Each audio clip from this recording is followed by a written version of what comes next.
کی تھیں لوگوں کی ہدایت کے لیے، اور پھر قرآن جو حق اور باطل کو الگ الگ کر دینے والا ہے نازل کیا۔ جو لوگ اللہ کی آیتوں کا انکار کرتے ہیں ان کو سخت عذاب ہوگا، اور اللہ زبردست ہے، بدلہ لینے والا ہے۔ اللہ ایسا خبیر و بصیر ہے کہ کوئی چیز اس سے پوشیدہ نہیں، نہ زمین میں اور نہ آسمان میں۔ وہی تو ہے جو ماں کے پیٹ میں جیسی چاہتا ہے تمہاری صورتیں بناتا ہے، اس غالب حکمت والے کے سوا کوئی عبادت کے لائق نہیں۔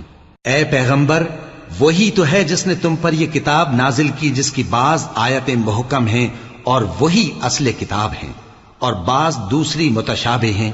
تو جن لوگوں کے دلوں میں کجی ہے وہ متشابہات کا اتباع کرتے ہیں تاکہ فتنہ برپا کریں اور مراد اصلی کا پتہ لگائیں، حالانکہ مراد اصلی اللہ کے سوا کوئی نہیں جانتا۔